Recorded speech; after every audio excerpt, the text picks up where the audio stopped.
500 बच्चों के 126 से ज्यादा स्कोर है, 1000 बच्चों के 121.5 से ज्यादा स्कोर है, 2000 बच्चे 114 से ज्यादा मार्क्स ला रहे हैं इन 40,000 में से, और 5000 बच्चे 100 से ज्यादा मार्क्स लेकर के आ रहे हैं। तो मैं उनकी बात कर रहा था कि जो बच्चे 20, 25, 30, 35 हैं, तो भैया पहले अपने सब्जेक्ट स्ट्रांग कर लो, तब आप 2 सब्जेक्ट कम से कम स्ट्रांग हो, तब मॉक की तरफ आ जाओ।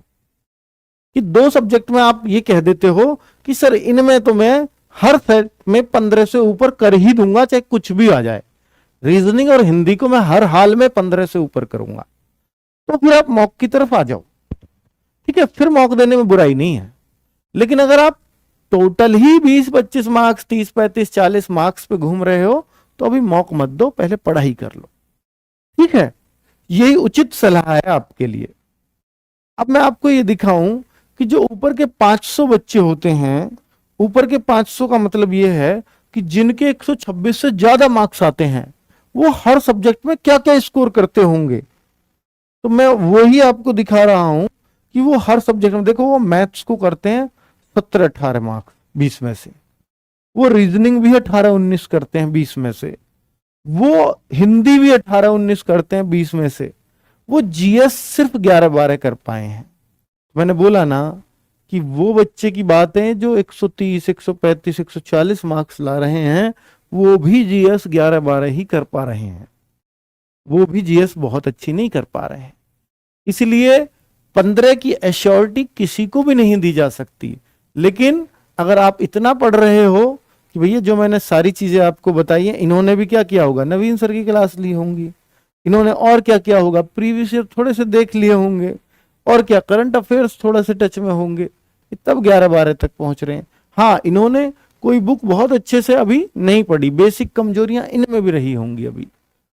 ठीक है, चलिए, तो अब मैं 1000, क्योंकि अभी इनको भी पता है ना करंट क्यों पढ़ूं मैं, अभी एग्जाम मेरा दूर है, तो इसलिए वो टच नहीं कर रहा होगा, इसलिए उनके कम आ रहे हैं। यही बच्चा जो 11-12 आज कर रहा है, ये आराम से 16-17 पे जाएगा। ठीक है, अब मैं आपको 1000 स्टूडेंट्स की दिखाऊं, जो ऊपर के 1000 बच्चे हैं, तो यानी इनसे थोड़ा नीचे होंगे, तो 16-17 वो मैथ्स में कर रहा है, 17-18 वो रीजनिंग में, 17-18 वो हिंदी में, और 10-11 वो जीएस में। ऊपर वालों से 1-1, 2-2 कम हो गए हर सब्जेक्ट में। जो ऊपर के 2000 बच्चे हैं, जिसमें मैं चाहता हूं कि आपको भी होना चाहिए, स्पेशली उन बच्चों को जो हिंदी भाषी वाले, जनरल एरिया वाले बच्चे हैं, हिंदी भाषी राज्यों वाले, उनको तो 2000 में अपना एक फिक्स कर लो कि मुझे 2000 में तो रहना ही है, तभी आप फायदे में रहोगे। तो 15-16 मैथ्स, 2000 में रहने के लिए क्या करना पड़ता है, 15-16 का मैथ्स करना पड़ता है, रीजनिंग 16-17 करनी पड़ती है, इसको और थोड़ा सा बढ़ा सकते हो आप चाहोगे तो, हिंदी 16-17 की और थोड़ा बढ़ा सकते। देखिए, हिंदी तो सभी अच्छा करते हैं, और प्रैक्टिस सेट आपके चल ही रहे हैं, तो अब आपकी हिंदी और बढ़ रही है, तो हिंदी के स्कोर में काफी सुधार आपका देखने को मिल रहा है, और जीएस 9-10 की हो पा रही है। ठीक है, हिंदी में नंबर नहीं हो पा रहा है, क्या करें बेटा, हिंदी में भी नहीं होगा तो कैसे होगा। देखो, आप देखो 2000 जो ऊपर के बच्चे वो भी अच्छा कर रहे हैं। ठीक है, हिंदी में तो ऐसा कोई दिक्कत ही नहीं होनी चाहिए कि आप क्यों नहीं कर पा रहे हो, वो बच्चा स्कोर बता रहा है कि वही ये तो बढ़िया हो रहा है हिंदी तो। अब देखिए, ये जो टॉपर्स बच्चे हैं वो 153 भी लेके आ रहे हैं, लड़की भी 153 स्कोर लेकर के आ रही है। बताओ कितना तगड़ा तगड़ा स्कोर है ये। आप देख सकते हो एसएससीजीडी में टॉपर बॉयज, टॉपर गर्ल्स, क्या इतने स्कोर आ सकते हैं? हाँ बिल्कुल आए हैं। ओरिजिनल पेपर में भी 158, 158, 159 मार्क्स आए हैं। अब का टॉपर 160 में से 159 लाया था, जो आप ही की तरह मॉक टेस्ट, हर मॉक टेस्ट देता था।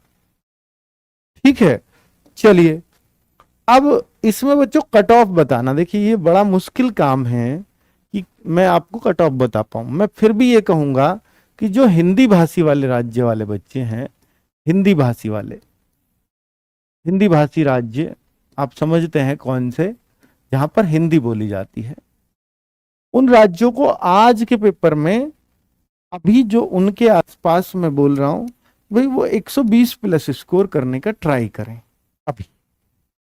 और जो गैर हिंदी भाषी वाले हैं, गैर हिंदी भाषी वाले, देखिए ये मैं जनरल एरिया की बात कर रहा हूं, बॉर्डर नक्सल पे और ये कम कर लीजिए, 100 से भी कम हो जाएगा।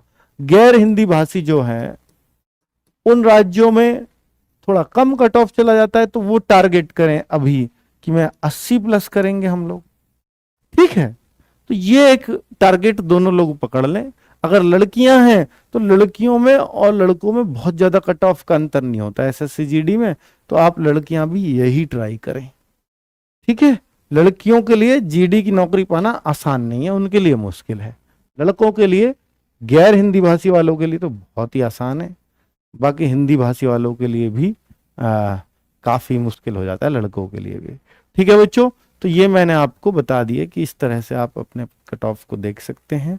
बाकी आगे मैं इसको कंटिन्यू भी कर दूंगा एनालाइज।